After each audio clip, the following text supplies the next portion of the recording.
তুই আমার স্ত্রী নিয়ে বাগিয়েছস, আমিও তোর স্ত্রী জুবেদা ঘরে বিয়ে করছি, বাগাই লইছি। দেখ আমার ফেলে দেওয়া এটো খাবার আপনি চেটে বুটে খান। চেহারা দেখছস? হ্যাঁ, খুব তো একটা সুন্দর না। আর যার সাথে ভাগিয়ে গেছস সে কি আমার চেয়ে স্মার্ট, আমার চেয়ে সুন্দর? হ্যাঁ চলো, এই লোকটা খুব খারাপ, খুব বেয়াদব, ওর সাথে কথা বলবা না। আর তুমি শুনো, কথা বলেন না, তুমি ভাইবো না তুমি অনেক বড় লোক, অনেক টাকার মালিক দেখে একেবারে পার পেয়ে যাবা। ঠিক আছে, টাকার লোভী যদি থাকতো ওর মতো মাটি কামড়াইয়া তোমার কাছে পড়ে থাকতাম, একজন রাজমিস্ত্রির সাথে হাত ধরে ভেঙে যাইতাম না বাড়ি থেকে। তার শরীরে এখনো আঘাতের চিহ্ন আছে। সব মিথ্যা কথা। সে যে মানসিকভাবে আমাকে কতটা অত্যাচার করছে।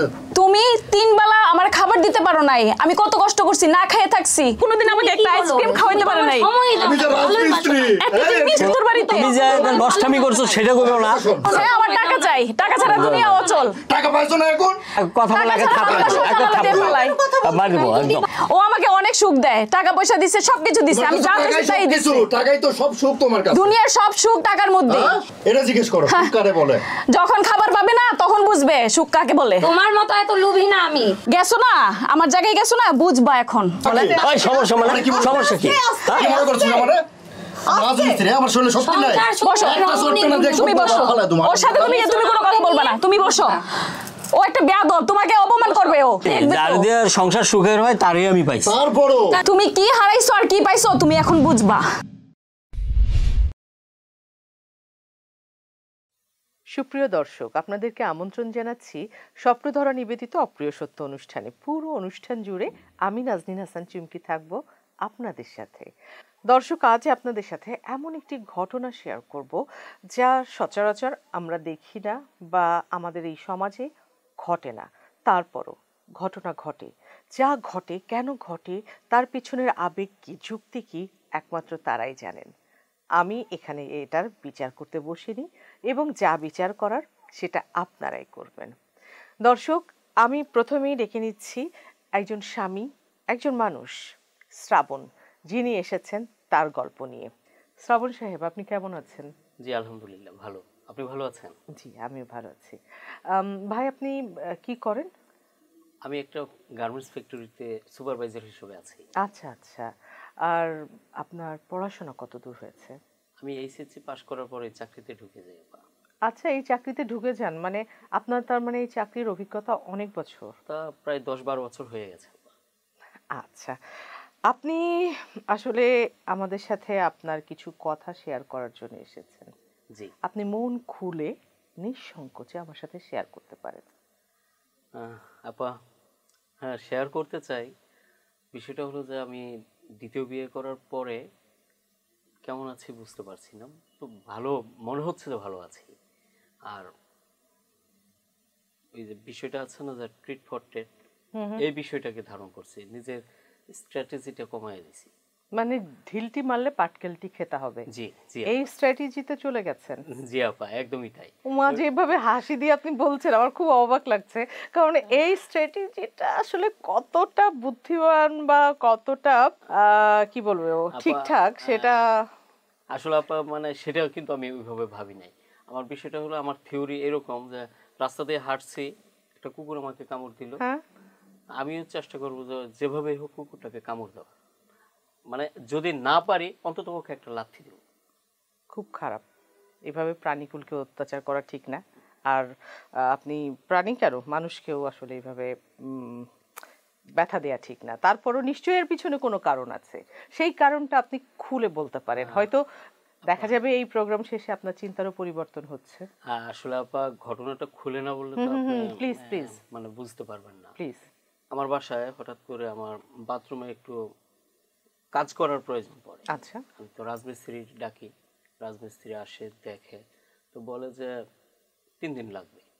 3 দিন লাগবে, ভালো কথা, তাকে কাজ বুঝাই দিলাম, সে কাজ করছে। সে কাজ 7 দিনেও শেষ হয় না। তো সেক্ষেত্রে তো আপা বুঝাই যায় যে 3 দিনের কথা বলে 7 দিনেও যে শেষ করতে পারে না, অর্ধেক কাজ করতে পারে না, তার প্রতি তো আমার খুব রাগ উঠে যায়। খুব রাগ করি, খুব গালাগালি করি। তো এক পর্যায়ে বাদ দিতে চাই, কিন্তু আমার বউ সে না করলো। মানে আপনার দ্বিতীয় স্ত্রী? না, প্রথম স্ত্রী। প্রথম স্ত্রী? হ্যাঁ, যার কথা বলতে আপনি দ্বিতীয় বিবাহ করেছেন কতদিন হচ্ছে? তো এই বছরখানে হয়ে গেছে। আচ্ছা ঠিক আছে, বছর খানেক আগের ঘটনা আপনি বছরখানেক বলছেন। আগের ঘটনা। জি বলুন। তো তখন তো স্ত্রী আমাকে বললো, যে বউ বললো আর কি, যে এই মিস্ত্রি বাদ দিলে যে অর্ধেক কাজ করছে, আরেকজন এসে কাজ করলে নাকি কাজটা ফিনিশিং হবে না, সুন্দর হবে না। খুব স্বাভাবিক। হ্যাঁ, তাই তার কথা মানলাম। হুম। তো গালাগালি করি, যাই করি, তো সে আবার আমার বললো যে আরো 6-7 দিন সময় লাগবে। আচ্ছা। তো স্ত্রী কথায় তাকে দিলাম যে কাজটা করো, করছে। তো করার এক পর্যায়ে, হ্যাঁ আপা, এই 6 দিনের মাথায় আমাকে কল করে বললো, কে কল করলো? আমার স্ত্রী। সে ফোন করে বললো যে কাজটা হয়েছে, সুন্দর, বাহ। ভালো হয়েছে। তো আমিও খুশি হলাম যে অবশেষে কাজটা থেকে রেহাই পেলাম, দীর্ঘ সময় লাগলেও। তো সন্ধ্যায় অফিস থেকে বাসায় আসলাম, বাসায় এসে দেখি গেটে তালা ঝুলছে।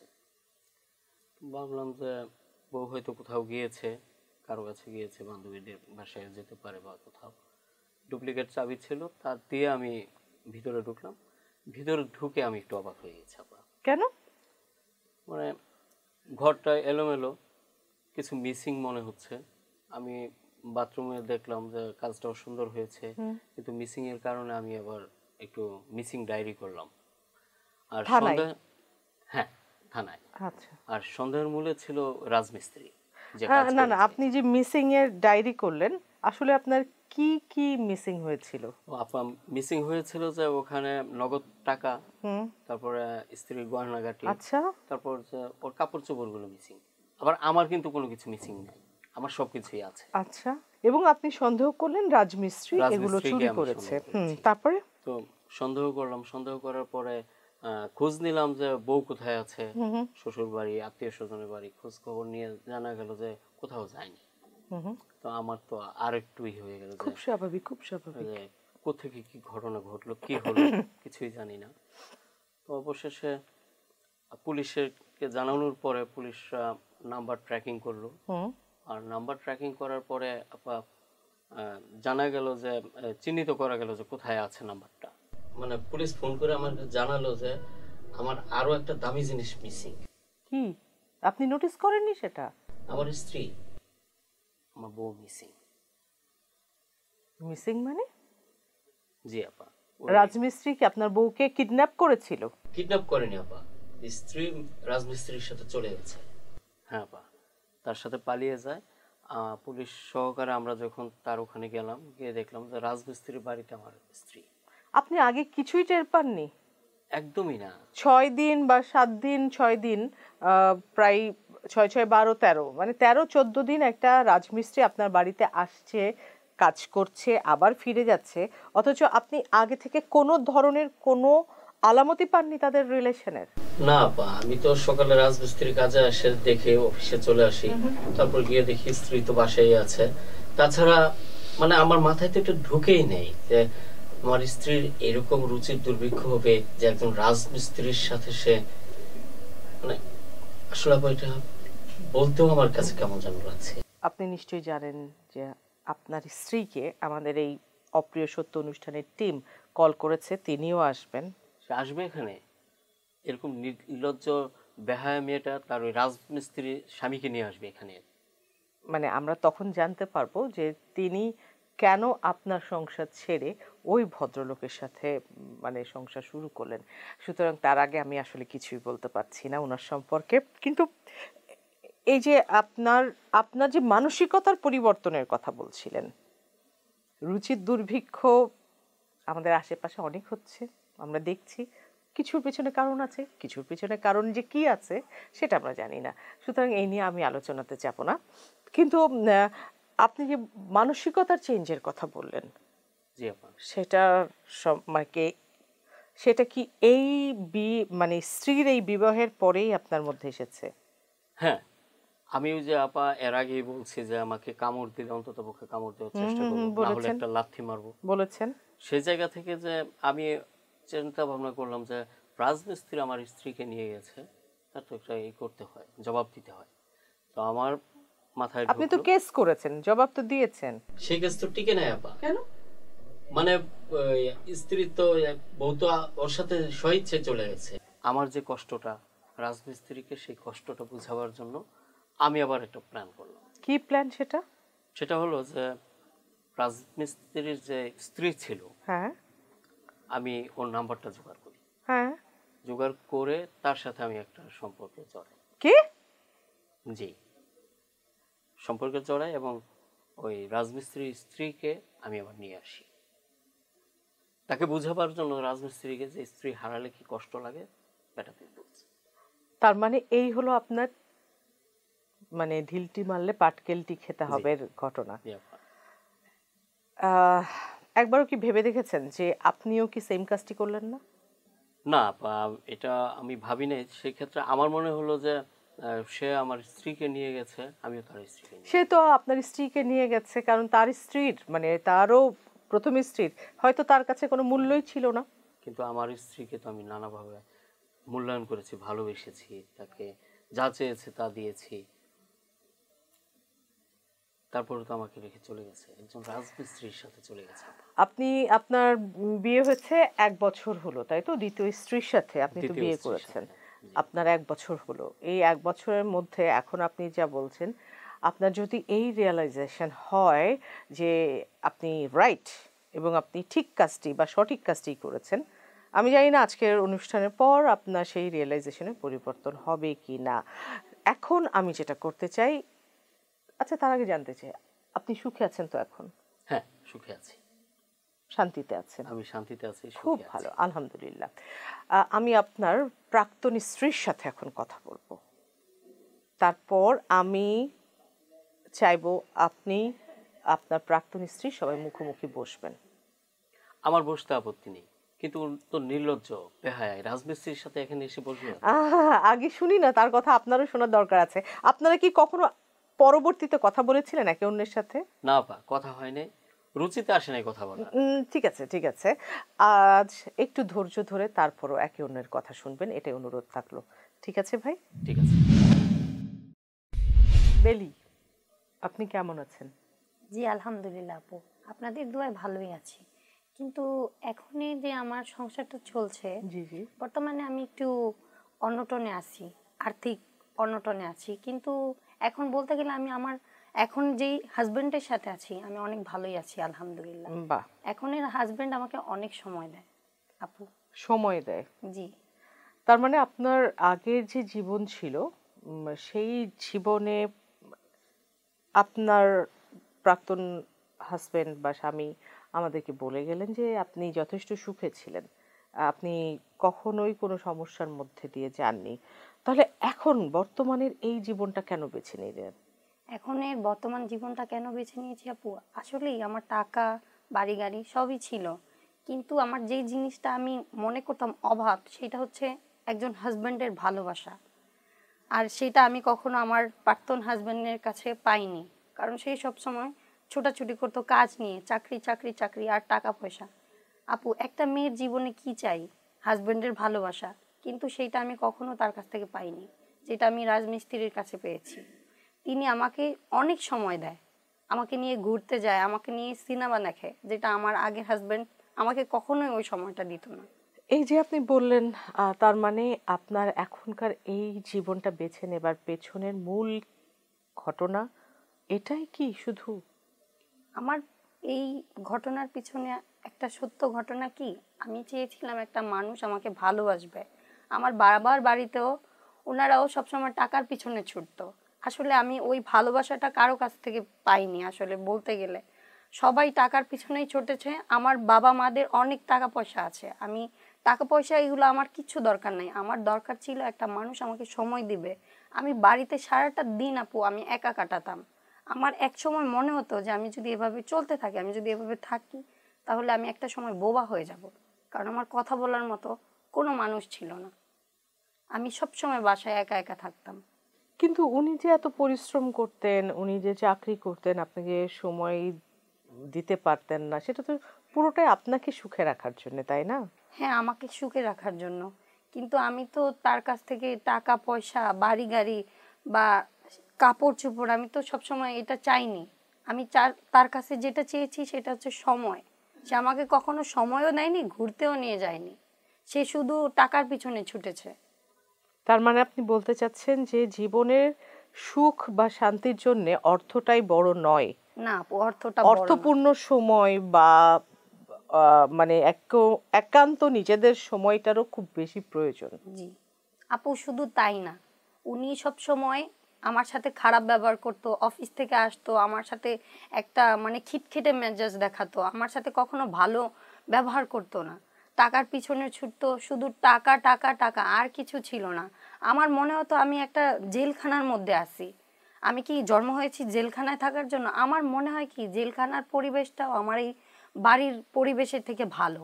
আপনি তো চাইলে একটা বেবি নিয়ে নিতে পারতেন, সমাজ বলবে ঠিক আছে, তাহলে আপনি ব্যস্ত থাকতে পারতেন। তো যাই হোক, এটা সমাজ বলে, কিন্তু আপনার কি এটা শুনতে হয়েছে? আপনি কি কখনো এই ধরনের সিদ্ধান্ত ভেবেছেন? আপু ভাববো না কেন, আমিও ভেবেছিলাম আমার একটা বাচ্চা হবে, কিন্তু কিভাবে হবে? সে অফিস থেকে আসতো, এক তো মিজাজ খিটখিটে থাকতো, দুই খাওয়া দাওয়া শেষ করে ফ্রেশ হয়ে সে ঘুমিয়ে যেত।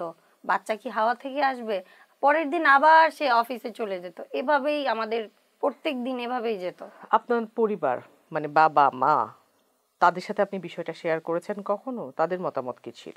তাদের মতামত কি থাকবে, তারা তাদের একমাত্র মেয়ের উপরে, এই যে প্রথম আমার বিয়েটা, এটা আমার উপরে একটা ভুল একটা সিদ্ধান্ত আমার উপরে চাপিয়ে দিয়েছে, যার মানে কারণে এটা আপনার অ্যারেঞ্জ ম্যারেজ? জি জি, অ্যারেঞ্জ আচ্ছা। ম্যারেজ। আর সে এমন একটা করেছে, আমার বাবা মার সাথে আমার কোনো যোগাযোগ নাই। আমার ভাই, আমার বাবা, আমার বাসায় কেউই মানে কারোরই প্রবেশ অ্যালাউ ছিল না, কেউই আসতে পারতো না। উনি এমন কোনো বড় বা এমন কোনো বড় অফিসিয়াল না যে এইগুলো নিয়ে বাধা দিবে। আপু- তাহলে কিভাবে বাধা দিতেন তিনি?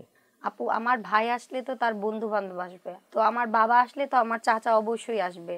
তিনি আমার বাসায় মানে দ্বিতীয় কোনো পুরুষ প্রবেশ অ্যালাউ করতো না। মানে তো এরপরেও আপনার বাবা মা বা ভাইদের আপনাকে নিয়ে কখনো কোনো টেনশন হয়নি? আসলে তারা আমার সাথে যেটা করেছে, এখন সেটা তো বলতে গেলে একটা ভুল। জি। এখন তারা তো এই ভুলটা শুধরিয়ে আমাকে আসলে এখান থেকে বেরিয়ে আনবে না, আর মেনেও নিবে না। আমার বাবা মা চাইছে যে আমি জানি সবকিছু মেনে গুছিয়ে আমি সংসারটা করি। তো আমার কাছে আপু মনে হয়েছে এরকম একটা মানুষের সাথে থাকাটা আসলে ঠিক হবে না, আর আমার মতে ঠিক হচ্ছে না। যার কারণে আমি একটা রাজমিস্ত্রির সাথে আমি নিজের বাড়ি থেকে আমি চলে গেছি। সুখী হওয়ার জন্য চলে জি। গেছেন? আর আমি আসলে আমার জীবন নিয়ে ব্যস্ত হইতে চেয়েছিলাম যে আমি একটা বাবু নিব, কিন্তু ওইরকম যেহেতু হচ্ছে না, তাও আমি চেয়েছিলাম যে একটা চাকরি করি, আসলে বাইরে যাই, তাও আমি একটু বিজি থাকবো। পড়াশোনা কতদূর করেছেন বেলি? আমি আপু বলতে গেলে আমি ইন্টারমিডিয়েট পাশ করেছি। বর্তমান সময়ে ইন্টারমিডিয়েট পাস করার পরে চাকরি তো খুব টাফ বোন। না আপু, কেন টাফ হবে? আমি তো দেখি ওই যে শপিং মলগুলাতে কত সুন্দর মেয়েরা সেলসম্যানের চাকরি করছে, রিসেপশনে কত সুন্দর কাজ করছে ওরা। আমিও তো পারলে করতে পারতাম, কিন্তু আমার হাজবেন্ডের জন্য আমি কখনোই বাইরে তো যেতেই পারতাম না। চাকরি বাকরি তো ভাবা এটা মানে অনেক বড় একটা সাহসের কথা, সে আমাকে বাহিরেই যেতে দিত না। আপনার বাবা মাই বা কিভাবে এইভাবে মেয়েকে পুরোপুরি শিক্ষিত না করে বিয়েটা দিলেন? আমাদের বাবা মায়েরা এই ভুলটা করে থাকেন, প্লিজ এই ভুলটা করবেন না। আগে মেয়ে সুশিক্ষিত হোক, নিজের পায়ে দাঁড়াক, তারও তো একটা জীবন আছে। সে বিষয়ে অবশ্যই বাবা মাদের ভাবা উচিত। অবশ্যই সেটা বাবা মায়েরাই চিন্তা করবেন। তবে বেলি, আমি যদি বলি যে আপনার কাছে তাহলে বর্তমান সময়ে ভালোবাসার রূপটা আসলে কেমন? ভালোবাসার রূপটা বলতে গেলে আপু, এই যে আমি এখন একজন রাজমিস্ত্রি, তার কাছেও টাকা আছে, আমার আগের স্বামী যে ছিল তার কাছেও অনেক টাকা আছে, কিন্তু ছিল না কি আমার আগের স্বামীর সময় ছিল না, আমাকে ভালোবাসবে ওই সময়টা তার কাছে ছিল না, আমাকে নিয়ে ঘুরতে যাবে ওই সময়টা তার কাছে ছিল না। আর এই যে রাজমিস্ত্রি, ও কাজ হলে করবে, কাজ না থাকলে আমাকে নিয়ে কি করে, ঘুরতে যায়, সিনেমা দেখে, আমাকে সময় দেয়, আমাকে ভালোবাসে, যে জিনিসটা আমার অভাব ছিল সেইটা পূরণ করে। আমি এখন আপু সত্যি বলতে অনেক সুখী আছি এই স্বামীর সাথে। আমজাদ সাহেব তাহলে ভালো মানুষ, আপনি সেটাই বলছেন? জি, সে আপনি অনেক ভালো মানুষ। আমজাদ সাহেবকে সাথে নিয়েই আজকে এখানে এসেছেন। জি আপু। এখন যদি আমি আমজাদ সাহেবের সাথে কথা বলতে চাই, আপনার কোনো আপত্তি নেই তো? না আপু, আমার কেন আপত্তি হবে? আপনি তাকে ডাকেন, ডেকে আপনি দেখেন, সে অনেক ভালো মানুষ, আপনি তার সাথে কথা বললেই বুঝতে পারবেন আমি কেন আসলে এই ডিসিশনটা নিছি তার সাথে, কেন আমার বাড়ি ছেড়ে, আমার এত টাকাওয়ালা হাজবেন্ড ছেড়ে কেন আমি তার সাথে গিয়েছি। সুপ্রিয় দর্শক, আসলে মানুষ কেন, কখন, কি করেন সেটা একমাত্র তিনিই উত্তর দিতে পারেন। ঠিক তেমনই একটি উত্তর আমরা বেলির কাছ থেকে জানলাম। এখন জানবো আমজাদ সাহেবের কাছ থেকে, যার কিনা পূর্বোক্ত স্ত্রী থাকা সত্ত্বেও তিনি দ্বিতীয় বিবাহ করেন বেলির সাথে। কেন? আমজাদ সাহেব, আপনাকে স্বপ্নধরা নিবেদিত অপ্রিয় সত্য অনুষ্ঠানে স্বাগত জানাই। কেমন আছেন আপনি? আলহামদুলিল্লাহ ভালো আছি, আপনি কেমন আছেন? আমিও ভালো আছি। আচ্ছা আমজাদ সাহেব, আপনার দ্বিতীয় স্ত্রী বেলির সাথে আপনার সম্পর্ক বা প্রেম এটা কিভাবে শুরু হলো? আজকে আপনাদের অনুষ্ঠানে আসছি মনের কিছু কথা শেয়ার করার জন্য। ধন্যবাদ আপনাকে। তো আসলে আমার প্রথম যে স্ত্রী, আর আমার বিষয় আমি একটু বলে নিই, আমি খুব ছোট একটা কাজ করি, আমি একজন রাজমিস্ত্রি। কাজ কখনো ছোট না ভাই, আপনি পরিশ্রম করে কাজ করেন। তারপরে তো অনেকে মনে করে যে মানে কাজের ভেদাভেদ মনে করে। না না না না না, আর আমি সেটা যারা মনে করে লেখাপড়াও তাদের- তেমন করিনি, খুব অল্প লেখাপড়া করা আমার। আমার আগের সংসারটা খুব অশান্তিতে সবসময় আমাকে থাকতে হয়েছে, কারণ আমার প্রথম স্ত্রী তেমন সুবিধার ছিল না। সুবিধার মানে? মানে এই যে আমি কাজ শেষ করে, আমি তো সারাদিন কঠোর পরিশ্রম করি, আপনি জানেন যে একটা রাজমিস্ত্রিরে বা অনেক সময় আমাদের লেবারি কাজও করতে হয়, লেবার না থাকলে লেবারি কাজও করতে হয়। সারাদিনে যে হাড় ভাঙে খাটুনি করার পর যখন বাসায় যেতাম বা রুমে যেতাম, তখন একটা ভালো কথা বললেও সে চিৎকার চেঁচামেচি শুরু করতো।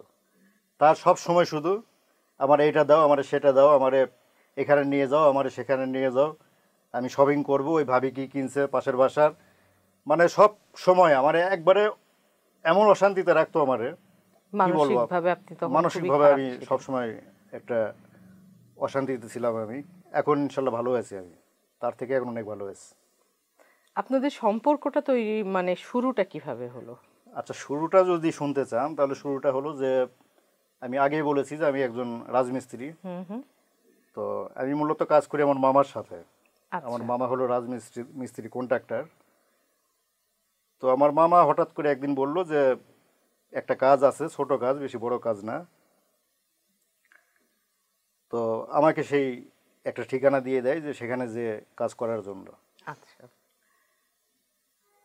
তো মূলত সেই দিনই আমি, এখন আপনি যার কথা বলছেন আমার বেলি। স্ত্রী বেলিদের বাসায় আমার যাওয়া। খুব ছোট কাজ ছিল, ওই বাথরুমের কিছু ফিটিংসের কাজ ছিল আর কি। কিন্তু আপনি তো প্রায় 13-14 দিন সময় লাগিয়েছেন। আচ্ছা, এটা আসলে আমি ইচ্ছা করে লাগাইছি সময়টা, কারণ আমি ইচ্ছা করলে 2-3 দিনের ভিতর কাজ শেষ করতে পারতাম। আচ্ছা, তো এই কারণটা কি ইচ্ছাকৃতভাবে এরকম একটু লেন্দি প্রসেসে কাজটা করার? আচ্ছা, বিষয়টা হচ্ছে যে আমি প্রথম যেদিন যাই, তো এমনিতেই তো আমি একটা মানসিক অশান্তিতে সবসময় থাকি, বাড়িতে গেলেই বইয়ের চিৎকার চেঁচামেচি সবসময়।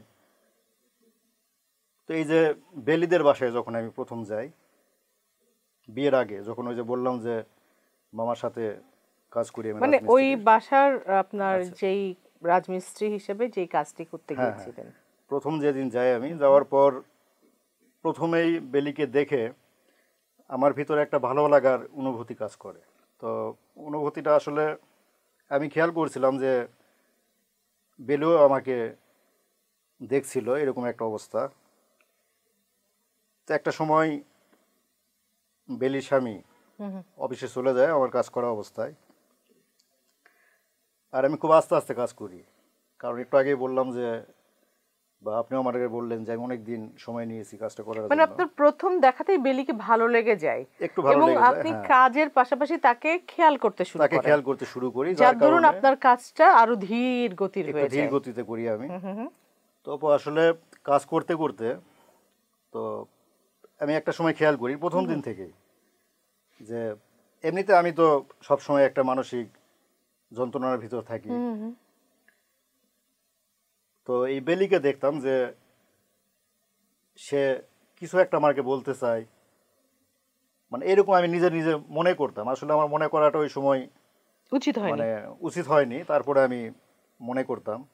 বা এই যে তার যে একটা চোখের চাহনি, এমনভাবে আমার দিকে তাকাইতো। তো একটা সময় আমি, মানে বিষয়টা আমার কাছেও ভালো লাগে।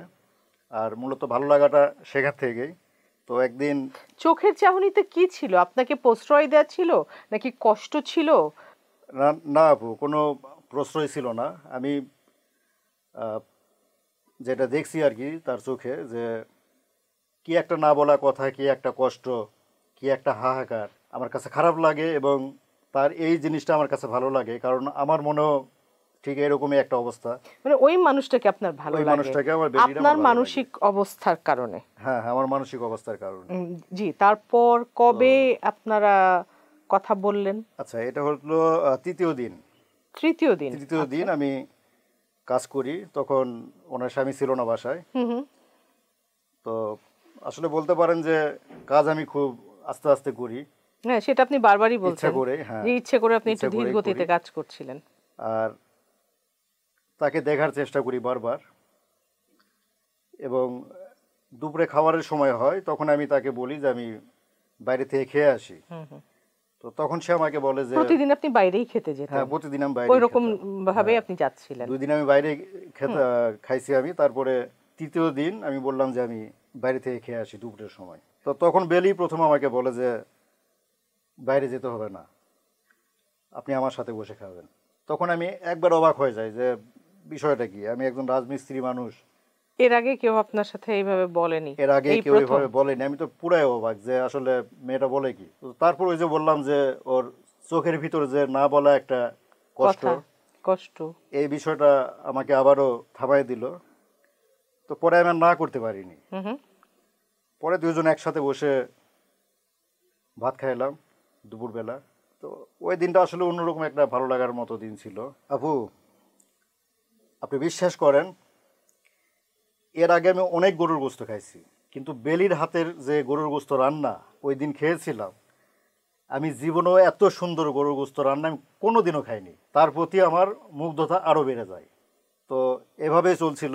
সেই দিন কি আপনাদের মধ্যে কোনো কথা হয়েছিল? না, সেদিন তেমন কোনো কথা হয়নি। তারপরের দিন আহ, আমি কাজ করি, কাজ করতে করতে হঠাৎ একটা সময় বেলি আমাকে বলে, জামজাদ,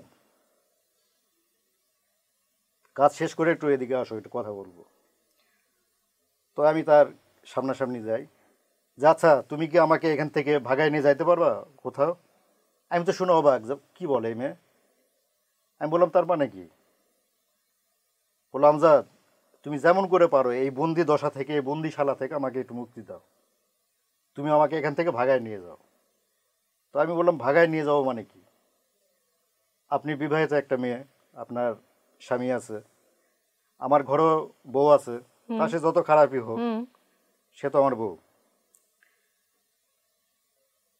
কিন্তু এই কথা যখন বলল যে আমজাদ আমার এখান থেকে ভাগায় নিয়ে যাইতে পারো, বা এই যে আমার এই শালা থেকে আমাকে মুক্তি দিতে পারো, তখন আবার বিশ্বাস করেন তার চোখের যে একটা ভাষা, আমি মূর্খ মানুষ হিসাবে যতটুকু বুঝতে পারি, আমার একবারে এলোমেলো করে দেয়। মজার বিষয়টা হলো যে আমি চিন্তাই করতে পারিনি, সে আমাকে এতটাই অবাক করে একটা কথায়। সে আমারে বলে যে তোমার স্ত্রী আছে তো কোনো সমস্যা নাই, বা তোমার বউ আছে তো কোনো সমস্যা নাই, আমি তোমার দ্বিতীয় স্ত্রী হিসাবে থাকবো, তারপরও তুমি আমাকে এই বন্দিশালা থেকে নিয়ে যাও এখান থেকে। তা আপনি বিশ্বাস করেন, তো পুরাই অবাক যে এই মেয়েটা বলে কি, এই মেয়ের কি আসলে পাগল টাগল হয়ে গেছে নাকি, এমন একটা অবস্থা। সেই কথাটা বলার পর আমার চিন্তা ভাবনা এতটা চেঞ্জ হয়ে যায় এত তাড়াতাড়ি, যে আমি তো এখানে কয়েকদিন কাজ করি, নিয়মিত প্রতিদিন আসা যাওয়া করি। এর মাঝে মাঝে যখন বেলির স্বামী আসতো অফিস থেকে, তখন দেখতাম যে আসলে কীরকম অত্যাচার করে মেয়েটার উপর। অত্যাচার করে? মানসিকভাবে এবং শারীরিকভাবেও, মানে অকথ্য ভাষায় গালিগালাজ করে, এবং আমার সামনেই দেখছি কয়েকদিন গায়ে হাতও তুলছে। আমি 2-3 দিন দেখছি গায়ে হাত তুলেছে? গায়ে হাত তুলেছে। তো এই বিষয়গুলো দেখার পর তখন আমার মনে হয় যে এমনিতে আমি একটা অশান্তিতে থাকা মানুষ, তারপরও তো রক্ত মাংস করা মানুষ, দয়া ভালোবাসা এটা থাকতেই পারে মানুষের প্রতি।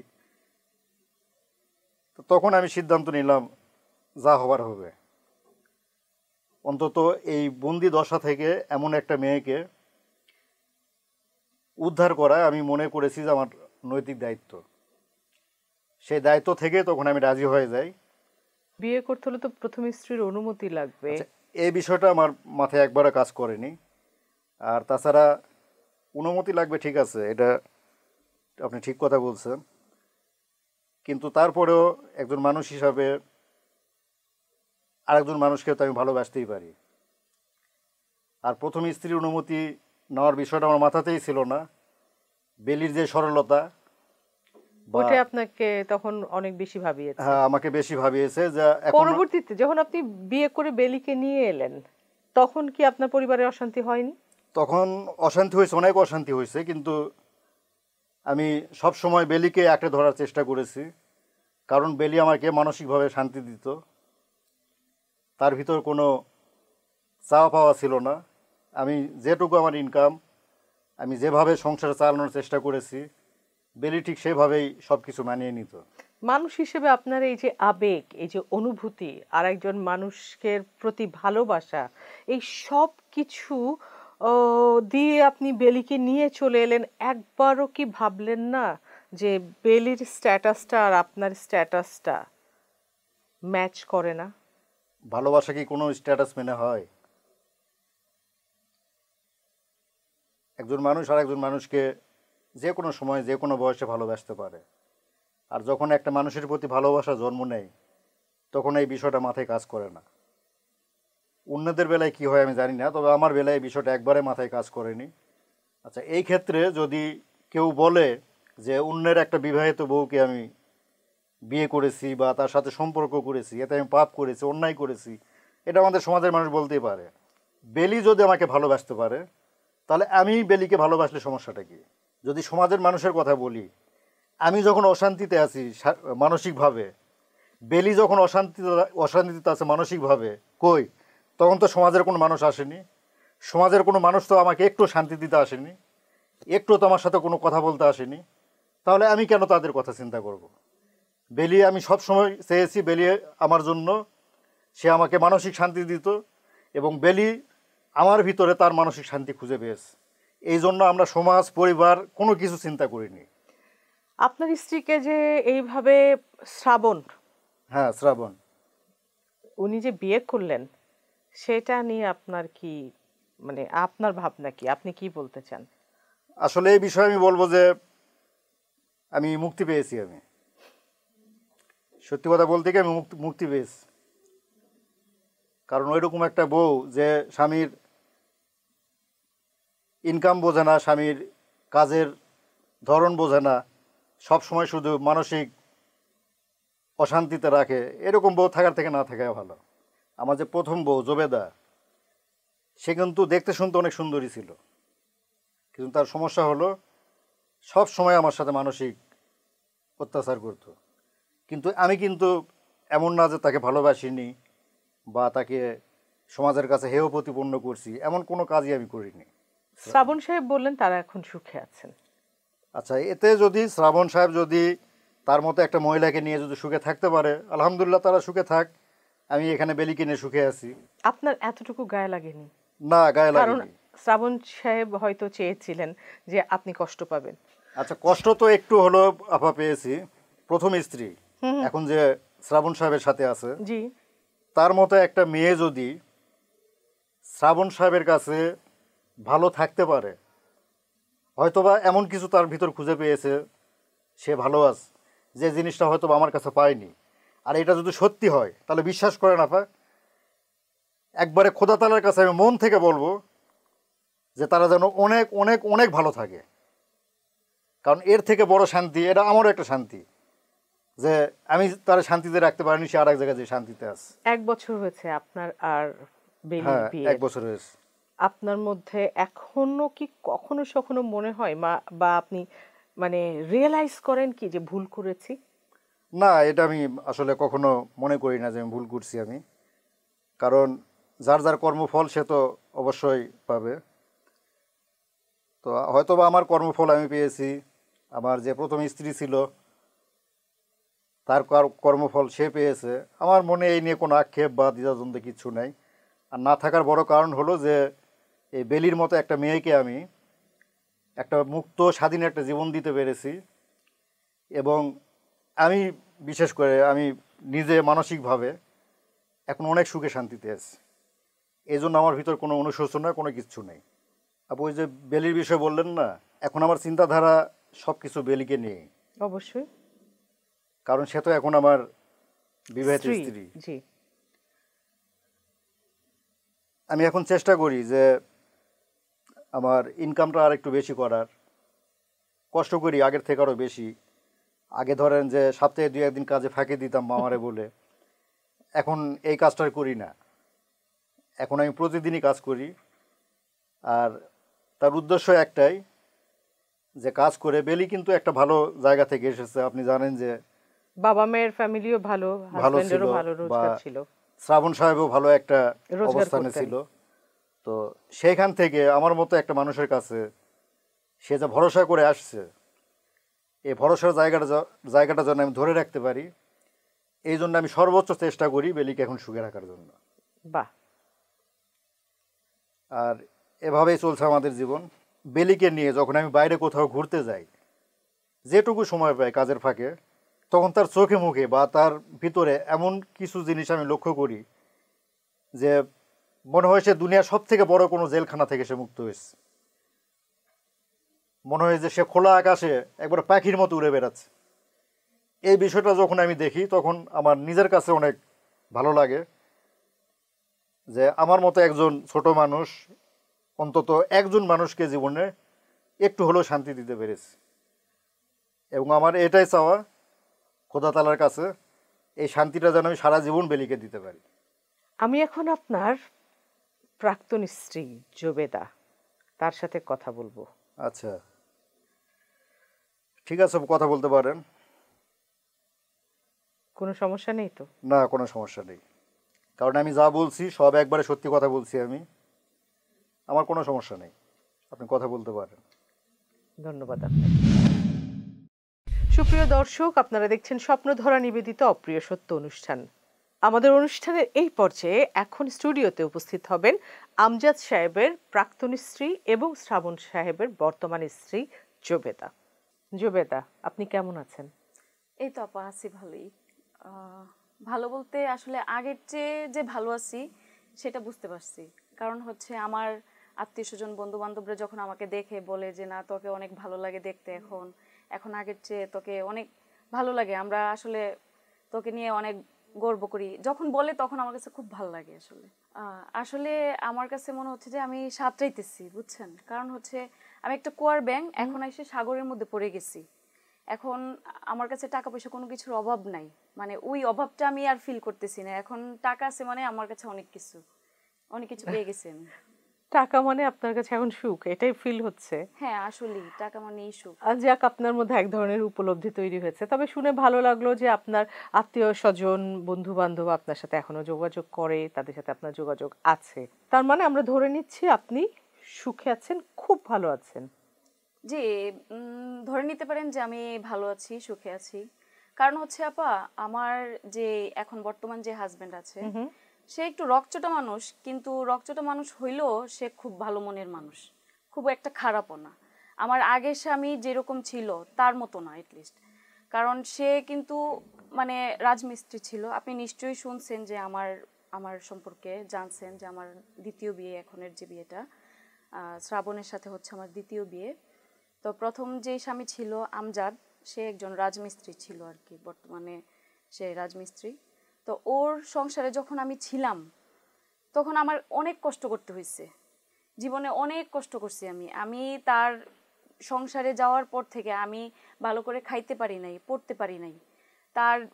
তার ফ্যামিলিতে যাওয়ার পরে আমি মনে হয়েছে যে আমি একটা অভিশপ্ত জীবন নিয়ে আমি দুনিয়াতে আসছি, আমার কাছে এরকম মনে হতো। তো এখন যে স্বামীর কাছে আছি আলহামদুলিল্লাহ খুব ভালো আছি, তার টাকা পয়সার অভাব নেই, সে আমার কোনো দিন অভাব বুঝতে দেয় না। কিন্তু এই যে বললেন রকচটা, হ্যাঁ একটু রকচটা, সে মানে সে যেটা বলে সেটাই করে, কিন্তু হইলেও সে আমাকে বুঝে এবং আমার ভালো সরি বলে। সরি যখন তার রাগ কমে যায় তখন সে সরি বলে, ঠিক আছে। যখন সে বুঝতে পারে যে না আমি মানে ভুল করে কষ্ট দিয়ে ফেলেছে আপনাকে, হ্যাঁ আমাকে কষ্ট দিচ্ছে, তখন সে আমাকে সরি বলে। কিন্তু সে ভালো মনের মানুষ। সে যখন রাইগা যায় তো রাইগাই যায়, পরে আমি এমন উল্টা চেপ দেখাই যে তখন আমার সামনে আর দাঁড়ায় না, ঠিক আছে, আমি খাই না দেয় না, তখন সে তার মতো করে মানে তখন চিন্তা করে যে না সে ভুল করছে জিনিসটা, তার আমি বুঝাই যে না তুমি যে ভুল করছো জিনিসটা, তখন আইসা এমনিতেই আমাকে সরি বলে রাগ করে। মানে শিক্ষা দিয়ে দেন একদম? হ্যাঁ হ্যাঁ, আমি একদম শিক্ষা দিয়ে দিই। কারণ কোনো রকম কষ্ট মনে রাখেন না? না, কেন, সে তো আমাকে কষ্ট যখন দেয় তখন তো সে এটা মনে করে না যে আমি কষ্ট পাচ্ছি কিনা, তাহলে আমি তার কথাটা মনে রাখবো কেন? ঠিক। তখন আমি সবকিছু ভুলে যাই যে ঠিক আছে তুমি যখন আমাকে কষ্ট দিতেই পারছো তো তোমার চিন্তা করে আমার লাভ নাই, তখন তুমি থাকো এইভাবে, তখন আমি আমার চিন্তা করি আর কি, তখন এসে সরি বলে। আচ্ছা, আসলে আপা কি মানে টাকা পয়সার জীবনে অনেক অভাব দেখছি, তো অনেক কষ্ট করছি জীবনে, তো ওর কাছে তো টাকা পয়সার অভাব নাই, তো যে আমাকে টাকা পয়সার অভাব দিচ্ছে না, তো তার উপর আমি রাগ করে কি করব? সে তো আমাকে সুখে রাখতেছে, আর যাই হোক সে আমাকে টাকা পয়সা দিয়ে বা আমার সবকিছু পূরণ করতেছে, তাহলে আমি কেন তার উপর রাগ করে মানে থাকবো? মানুষটা কিপটা না? না, মানুষটা কিপটা না, সে কৃপণতা কি জিনিস আমাকে বুঝায় না। তো শ্রাবণের দ্বিতীয় স্ত্রী আপনি, জি। সে আপনাকে কিভাবে পেল সেটা কি আমরা জানতে পারি? হ্যাঁ অবশ্যই, আসলে এটা অনেক বড় একটা কাহিনী। শ্রাবণ আমাকে যে পেলো এটা হচ্ছে আমার যে প্রথম স্বামী আমজাদ ছিল, সে ছিল একজন রাজমিস্ত্রি। তো সে দেখা গেছে যে মানুষের বাড়িতে গিয়ে গিয়ে রাজমিস্ত্রি কাজ করত। তো একটা সময় একজনের বাসায় গেল আর কি, যে সে একটা বাথরুমের ফিটিংসের কাজ করার জন্য যাওয়ার পরে তখন ওই বাসায় একদিন দুদিন কাজ করলে কিন্তু কাজটা শেষ হয়ে যায়। তো সে কিন্তু কাজটা প্রায় 4-5 দিন লাগাই ফেলছে। আপনার মধ্যে কোনো সন্দেহ হয়নি? হ্যাঁ, একদিন দুদিনের কাজটা যখন 3-4 দিন হয়ে গেছে তখন আমার কাছে একটু মনে হলো যে বিষয়টা কি, একজনের বাড়িতে তো এতদিন লাগে না একটা বাথরুমের কাজ করতে, তাহলে সে কেন একজনের বাড়িতে বারবার যায়? তো তখন আমি ওকে যখন জিজ্ঞেস করতাম তখন সে আমাকে এড়াই চলতো, তখন মানে সে সকালে যেত রাতে আসতো, আর কোনো কোনো সময় দেখা গেছে সে একদিন কাজ করলে 3 দিনই ঘরে বসে থাকতো, কাজ পাইতো না। আর এখন একটানা সে কাজে যেতেছে, তখন তো আমার এটা জিনিসটা সন্দেহ হয়েছে। তখন আমি একটু খুঁজটুজ নিলাম, নিয়ে দেখি কি যে সে ওই বাড়ির যে মালিকের ওয়াইফের সাথে তার একটা রিলেশন করে ফেলছে। লটর পটর করতেছে, মানে সে মানে একটা পরকীয়া প্রেমের মতন সে জড়াই গেছে। তখন তো আমার মাথায় আকাশ ভেঙে পড়ছে যখন এই কথাটা আমি জানতে পারলাম। তখন আমি তারে জিজ্ঞেস করলে সে আমার কাছে স্বীকার করে না। এটা কিভাবে জানলেন আপনি? এটা জানতে পারছি হচ্ছে কি যে আমজাদ যখন ওই বাড়িতে যাইতো, তো শ্রাবণ হচ্ছে আমাকে একদিন এসে আমাকে বলতেছে যে তুমি তোমার যে স্বামী রাজমিস্ত্রি, হ্যাঁ সে কিন্তু খুব খারাপ মানুষ, সে আমার বউয়ের সাথে তারে আমি একদিন দেখছি সে এরকম করতেছে, তো আমাকে এসে সে একদিন বলছে, তখন আমি বিশ্বাস করি নাই। পরে একদিন আমি তার আমজাদের পিছন পিছন আমি গেলাম, যাওয়ার পরে আমি গিয়ে দেখলাম যে আসলে বিষয়টা এরকমই। তো একদিন যখন সে ওই বাসায় গেল, তো আমি তো জানি না যে সে ওই বাসায় এত সময় পর্যন্ত সে কি করে। তারে নাকি আমাকে একদিন এসে বলতেছে যে তারে ওই বাসায় খাওয়াইছে, তারে অনেক সেবা যত্ন করছে, মহিলাটা নাকি অনেক ভালো, এই সেই অনেক কথা এসে তার সুনাম আমার কাছে এসে বলতো। তো এই পর্যন্ত 3-4 বছর আমার বিয়ের বয়স হয়ে গেল, কোনোদিন তারে আমি দেখি নাই যে সে মানে কোনো বাসায় গিয়ে এরকম তারে খাওয়াইতে বা তারে এরকম এত আদর করতে। তো হঠাৎ করে তার এরকম আদর বাইরে গেছে, তারে খাওয়ায়, তার সাথে গল্প করে বা এটা সেটা করে, তখন আমার এই জিনিসটা সন্দেহ। এরকম তো হওয়ার কথা না, হঠাৎ করে একদিন মানে তার এই মেয়ে নিয়ে সে আইসা পড়ে, সে হাজির হয়ে যায়। আচ্ছা আচ্ছা আচ্ছা, ওই ইয়েকে নিয়ে হঠাৎ করে একদিন হ্যাঁ, আসে? একদিন চলে আসে। তখন তো আমার মাথায় আকাশ ভেঙে পড়ছে যে সে এটা কি করলো, আমি যার জন্য আমার সবকিছু আমি বিসর্জন দিলাম, এত কষ্ট করলাম, সেই মানুষটা আমাকে রেখে সে আরেকজনের কাছে চলে গেল বা আরেকজনের সাথে তার সম্পর্ক, এই জিনিসটা আমি কোনোভাবেই মেনে নিতে পারি নাই। এটা আমার কাছে মনে হয়েছে যে দুনিয়াটা আমার কাছে কিয়ামত তখন মনে হয়েছে, আমি এই কষ্টগুলো সহ্য করতে পারি না। আপনার পারমিশন না নিয়ে তো তারা বিয়েটা করেছে? হ্যাঁ, আমার কোনো পারমিশনই তো নেই নাই। পারমিশন কি, সে তো আমাকে কখনো বললে স্বীকারই করে নাই। তখন পর্যন্ত আমি জানতাম না তার সাথে এই সম্পর্ক। তো শ্রাবণ তখন একদিন আমাকে ফোন দিয়ে বললো আর কি যে তার বউর সাথে আমার হাজবেন্ডের এই সম্পর্কের কথা, এরকম কাহিনী চলতেছে। তখন আমি শুনে তখন আমার আর মানে আমি আর জায়গায় নাই, আমি তখন আমার কিন্তু আপনি তো তার প্রথম স্ত্রী হিসেবে তার সাথেই ছিলেন, তাই না? হ্যাঁ, আমি প্রথম স্ত্রী হিসেবে তার সাথেই ছিলাম, আমাকে সাথে রেখেই সে এই কাজগুলি করছে। তারপরে আমি ওই শ্রাবণের কাছ থেকেই আমি সবকিছু পরে ঘটনা জানতে পারি আর কি। হ্যাঁ, তখন হচ্ছে কি আপা মানে শ্রাবণ যখন আমাকে ফোন দিয়ে এই কাহিনীগুলা বললো, তখন থেকে মানে তার সাথে আমার যোগাযোগটা হয়, কথা হয়। তো আপনি কি তার মধ্যে ভালো কিছু দেখলেন, তাই তো? হ্যাঁ, আমি শ্রাবণের মধ্যে তার ভালো গুণগুলোই আমি দেখছি। শ্রাবণ আমাকে দেখাইছে তার টাকা পয়সা আছে, সে ভালো চাকরি করে, তার অনেক কিছু আছে, তার কোনো কিছুর অভাব নাই। আপনার সাথে তার ফোনের আচরণ কেমন ছিল? ফোনের আচরণ ভালো ছিল, সে আমার সাথে ভালো ব্যবহার করছে বিদেই তো আমি গেলাম তার কথা কাছে। বলছেন? হ্যাঁ। তা আপনি কেস কেন করলেন না? আমি কেস করলে কি শ্রাবণকে পাইতাম? শ্রাবণ তো আমার জীবন একটা আশীর্বাদ হয়ে আসছে, আমি সেই জন্যই আমি কেসটাতে যাইনি। আর কেস করলে হয়তো বা জীবন মানে আমার জীবনটা অন্যরকম হয়ে যেত। আমার বাপ মা ছিল গরিব, আমার রাজমিস্ত্রি স্বামী ছিল, আমি কি এত দূর আগাইতে পারতাম? এত কিছুতে আমি যাইতে পারতাম? এখান পর্যন্ত আমার আশা। যদি শ্রাবণ আপনাকে বিয়ে না করতো? শ্রাবণ বিয়ে না করলে হয়তো বা আমাকে কষ্ট করেই থাকতে হতো, ওই রাজমিস্ত্রির প্রথম স্ত্রী হয়ে সতীন নিয়ে থাকতে হতো। সতীন নিয়ে থাকা লাগতো, তখন হয়তো বা আমার জীবনটা এর চেয়েও মানে নরক হয়ে যেত। এখন আপনাদের পরিকল্পনা কি?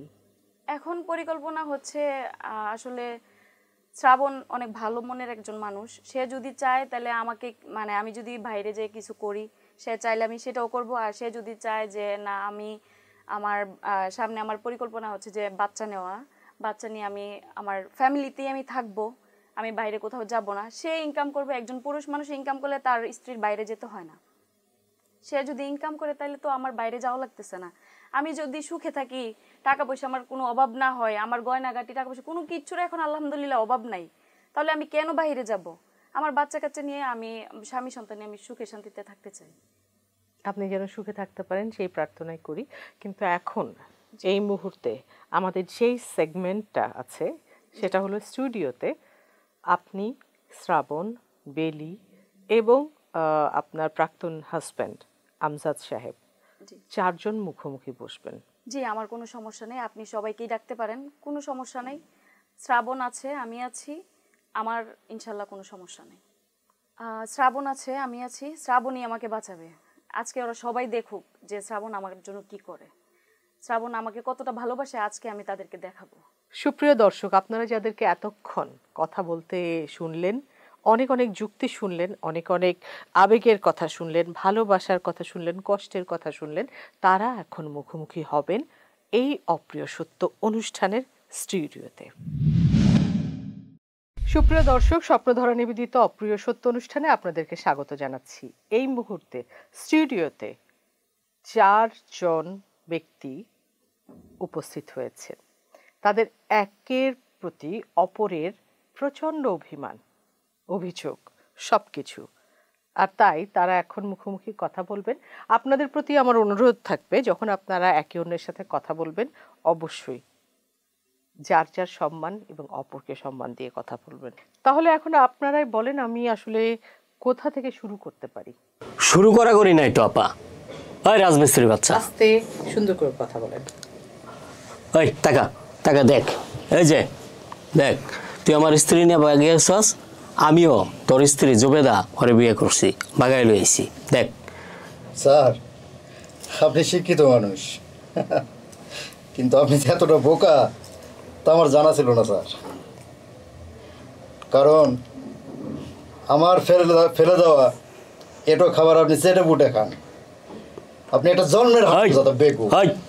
সাবধানে কথা কইবি একদম। আমি না বলছি তুমি আর ওনারে স্যার বলবা না? আমার একটা সম্মান আছে, তুমি ওনারে স্যার বললে আমার সম্মান নষ্ট করবা না। ইস নষ্ট হলি। ওই হুন, তোর তো মরার আগে তোর কপালে বাদ জুটবো না, বাতের ফ্যানও জুটবো না, বুঝছস? চেহারা দেখছস? হ্যাঁ, খুব তো একটা সুন্দর না। আর যার সাথে ভাগিয়ে গেছস সে কি আমার চেয়ে স্মার্ট, আমার চেয়ে সুন্দর? হ্যাঁ, কি আপনার সমস্যা কি? সমস্যা কি আপনার? এই চলো। তখন থেকে যা তা বলছেন, আপনি কি মনে করছেন আমি গরিব মানুষ, আমি মূর্খ মানুষ, আমি রাজমিস্ত্রির কাজ করি? হ্যাঁ রাজমিস্ত্রি। হ্যাঁ, রাজমিস্ত্রি হয়েছে তো কি হয়েছে? আমার শরীরে শক্তি নাই? এই আমার শরীরে শক্তি নাই? এই লোকটা খুব খারাপ, খুব বেয়াদব, ওর সাথে কথা বলবা না। কথা বলবো না মানে? চলো আমরা আর এক মুহূর্ত এখানে বসবো না। কোনো কথা হইব না, এক মুহূর্ত বসবো না। এই লোকটা অনেক বেয়াদব, ও আমাকে অনেক অপমান করছে, তোমাকেও করবে। চলো। অনেকবার স্যার বলছি, তার মানে মনে করেন না যে আমি একবারে দুর্বল। আমি এই কথা ভুলও মনে করবেন না। আর তুমি শোনো, কথা বলেন আপনারা। তুমি ভাইবো না তুমি অনেক বড় লোক, অনেক টাকার মালিক দেখে একেবারে পার পেয়ে যাবা। হ্যাঁ ঠিক আছে, ও তোমার মতো এত শিক্ষিত না আমি মানি, কিন্তু আমিও অশিক্ষিত না। একদিন আমি ওরে প্রতিষ্ঠিত করব, একদিন আমার সুখের সংসার হবে, তোমার টাকার পাহাড়ে যেটা নাই। ভাই শ্রাবণ, আপনার সম্পর্কে অভিযোগ আছে সেটা হলো যে আপনি প্রায়শই তার সাথে একটু বাজে ভাষায় কথা বলতেন, একটু উচ্চস্বরে কথা বলতেন, কখনো কখনো গায়েও হাত তুলেছেন। না আচ্ছা আপা, একদম মিথ্যা কথা। এই তোমার কোনোদিন হাত তুলছি, কোনো খারাপ কথা বলছি? আপনার প্রাক্তন স্ত্রীর কথা বলছি। না, সেও বলতে পারবে না, যা বলছে সম্পূর্ণ মিথ্যা কথা বলছে, আমার বিরুদ্ধে একটা অভিযোগ করছে। শ্রাবণ এরকম লোক না, শ্রাবণ আমার সাথে কখনোই এরকম করে নাই, সে ওর সাথেও করে নাই। ধোকা করতো আমার সাথে, খারাপ ব্যবহার করতো, ও আমার কখনো সময় দেননি। আপনি ঠিকমতো মানে আপনি একটা যন্ত্রে পরিণত হয়ে গিয়েছিলেন, এটাই তার আসলে মূল অভিযোগ। না হলে টাকাওয়ালা ছেড়ে আমি কেন গরিব রাজমিস্ত্রিকে বিয়ে করব? আপনিই বলেন আপা। আঙ্গুর ফল টক, খেতে না পারলে আঙ্গুর ফল টক হয়ে যায় না? এই শোনো, তুমি ওর সাথে এভাবে কথা বলবে না, ও তাকাবে না, ঠিক আছে? টাকার লোভী যদি থাকতো ওর মতো মাটি কামড়ায় তোমার কাছে পড়ে থাকতাম, একজন রাজমিস্ত্রির সাথে হাত ধরে ভেঙে যাইতাম না বাড়ি থেকে। সেটা বোঝা গেছে, খুব ভালো করে বুঝছি, যত সব ঝামেলা। চলো চলো, এখানে আর আমরা বসবো না, এদের সাথে কথা বলাই বেকার। আপনি আপনার জীবনে সুখে আছেন, তারা তাদের জীবনে সুখে আছে। আপনি কি বলেন আমজাদ ভাই? না, উনি তো আমার অনেক বড় উপকার করছে, অনেক বড় স্যার। আপনি আমার জীবনে এত বড় উপকার করছেন, এত বড়, আমি স্যার কোনোদিন বলতে পারবো না। কারণ তার উপর কি অত্যাচার করছেন তা আমি নিজে দেখছি। আপনি এখন যতই বলেন, তার শরীরে এখন আঘাতের চিহ্ন আছে। সব মিথ্যা কথা। ও কখনোই এমন কাজ করতে পারে না। বসে আছে, সে যে মানসিকভাবে আমাকে কতটা অত্যাচার করছে, সে যে আমাকে কতটা কষ্ট দিচ্ছে, তা একমাত্র আমি। আর তুমি কি করছিলা? হ্যাঁ, করছি আমি। তুমি 3 বেলা আমার খাবার দিতে পারো নাই, আমি কত কষ্ট করছি, না খেয়ে থাকছি। তুমি বিয়ে করছো আমারে, এত আমার বাবা মা শখ করে বিয়ে দিছে, কিন্তু আমার বাবা মা গরিব হইতে পারে, কিন্তু তোমার মতো ছোট লোক ছিল না। বললাম না যে ওর সাথে কথা বলবা না। তুমি জানো না সে কি করছে? আমাকে একটা আইসক্রিম কিনে খাওয়াইতে পারে নাই, এত বড় গরমের মধ্যে আমি রাস্তা দিয়ে হাইটে গেছি, কিন্তু সে কোনোদিন আমাকে একটা আইসক্রিম খাওয়াইতে পারে নাই। আমি যে রাজমিস্ত্রি, প্রমাণ আছে, তুমি কিনে নিতে পারো না তোমার শ্বশুর বাড়িতে। তুমি যে নষ্টামি করছো সেটা করবে না। আমি ভালোবাসি না, আমি ভালোবাসি নাই। কি না চাই পাইছো? আমি কি না সব কিছু তুমি রাজমিস্ত্রি সেটা জানো। তুমি কি সামাজিকতা জানতে না? তুমি কি সামাজিকতা জানতে না? শ্বশুর বাড়িতে চুপ করো, তোমার সাথে কথা বলবো না। মিষ্টি নিয়ে যাইতে সেটা জানতে না? আমার ইনকামটা তুমি বুঝবা না। আমার বাবা মাকে কোনদিন দাওয়াত দিও তো তুমি খাওয়াই নাই। আমার ছোট ছোট ভাই তোমার কথা বলবো না, করছি কথা বলবা না। দাও হয় না, পিছনে পড়ে ছিল যত সব আমার টাকা চাই, টাকা ছাড়া দুনিয়া অচল। টাকা পাইছো না এখন? টাকা ছাড়া দুনিয়া অচল। কথা বলা আগে থাপড়া মার দেবো একদম। টাকা ছাড়া ভালোবাসা জানালা দিয়ে পালাই, তুমি সেটা বুঝো না। টাকা পাইছো না এখন? থাকো না, থাকো। ও আমাকে অনেক সুখ দেয়, টাকা পয়সা দিছে, সবকিছু দিছে, আমি যা চাইছি তাই দিছি। টাকাই তো সব সুখ তোমার কাছে। দুনিয়ার সব সুখ টাকার মধ্যে। সুখ কারে বলে? টাকার মধ্যে। এই যে এটা জিজ্ঞেস করো, সুখ কারে বলে? যখন খাবার পাবে না তখন বুঝবে সুখ কাকে বলে। তোমার মতো এত লোভী না আমি, খাবার পাবে না। হ্যাঁ, আমি সেটাই তো বললাম, আঙ্গুর ফল যে টক, খাইতে না পারলে আঙ্গুর ফল টক কি হয়? আচ্ছা চুপ করো, ওর সাথে কোনো কথা নাই। কি করবো না করবো দেখবো তো, মরার সময় তো কেন পাইবো না বলছি না? গেছো না, আমার জায়গায় গেছো না, বুঝবা এখন, ঠিক আছে? যাও, একটা কথা বলবি না, চুপ। দেখবো তুমি কতটুকু কি করতে পারো, আমি দেখবো। কি সমস্যা মানে? সমস্যা মানে সমস্যা কি? আমার শরীরে শক্তি নাই। বসো, তুমি বসো, ওর সাথে তুমি কোনো কথা বলবা না, তুমি বসো। ও একটা বেয়াদব, তোমাকে অপমান করবে ও, তুমি বসো। ফাজলামো শুরু করছে, মিস্ত্রি কাজ করি, আমার শরীরে কোনো শক্তি নাই। আপনারা যার যার জীবনে তো ভালো আছেন, ভালো থাকার চেষ্টা করেন, সুখে থাকেন। যা হয়ে গেছে যদি কখনো রিয়েলাইজেশন হয়। আপা দেখেন, এখানে আমি বসার পর আমি কিন্তু চুপচাপ ছিলাম, আমি কোনো কথা বলিনি।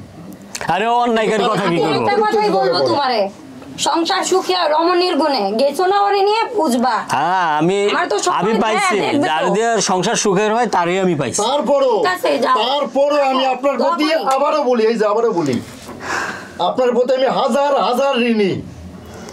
আরে যাও যাও, তুমি কতটুকু করতে পারবে সেটা আমার জানা আছে। আমার জীবন থেকে এইরকম একটা মহিলার আপনি নিয়ে গেছেন, তুমি যে কি করছো আর কি করতে পারবে সেটা আমার জানা আছে। একজন রাজমিস্ত্রি কতটুকু করতে পারে সেটা আমার জানা আছে। অনেক ধন্যবাদ। একদিন ইনকাম করলে 3 দিন ঘরে বসে থাকো। আপনি শান্তিতে রাখছেন, এই একটা মানুষকে আপনি শান্তিতে রাখছেন, এবং তার মতো একটা মানুষকে নিয়ে আপনি নিজে শান্তিতে আছেন। আপনি একটা বেকুব মিয়া।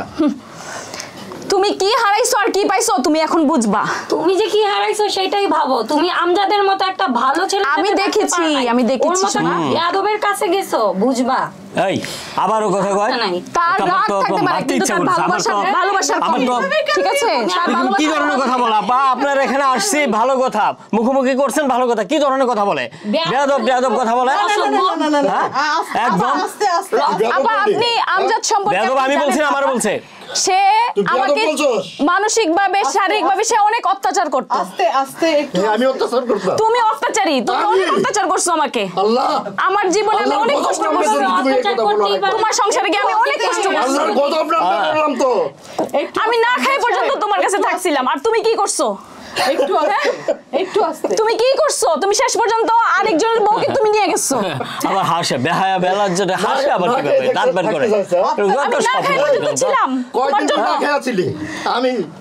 আমি নিজে না খেয়ে হোটেলে না খেয়ে তোর জন্য হোটেল। তোমার ভয়ে আমি ঘরে একটা মানুষ আনতাম না, একটা মেহমান আসতো না আমার সাথে, একজন বৈশা যে আরে মেহমান আমি খাবার দেব তোর ফুটা নিতে। তুমি কি বলো? তুমি তো আমার বাপ ভাইরে বাসায় আমি কি করব বাবা বলেন, আমার মাথা ঠিক নাই। আবার ওরে বুঝাও। উনি একটা খারাপ মানুষ, ওনাকে আপনি চিনেন না, ওনার মুখ অনেক খারাপ, উনি আমাকে মানসিকভাবে অনেক অত্যাচার করতো। আপনারা যা শুরু করেছেন এটা ঠিক না। কেন ঠিক না?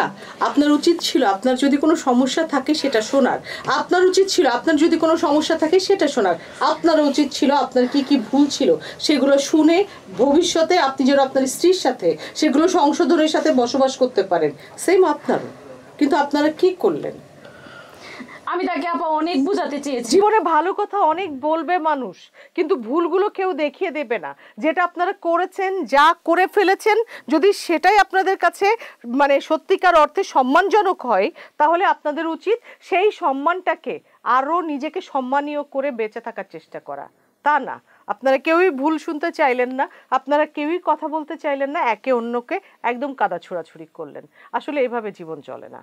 তাহলে আপনাদের উচিত ছিল না এই অনুষ্ঠানে আসা, এইভাবে নিজের দুঃখের কথা বলা এবং অন্যের কথা না শুনতে চাওয়া। আপনাদের উচিত ছিল না। সুপ্রিয় দর্শক, আপনারা দেখলেন আমরা অনেক সময় ভেবে অনেক কিছু করি না, আবার আবেগকে নিয়ন্ত্রণ করতে না পেরে এমন অনেক কিছু করে ফেলি যা আমাদের জন্যে ভবিষ্যতে কতটা আনন্দের বা সুখের হয় সেটা আমরা জানি না। সবই আপনাদের বিচারের উপর। কিন্তু এমন ঘটনা ঘটে দর্শক, এমন ঘটনা ঘটে আপনার আমাদের চারপাশে।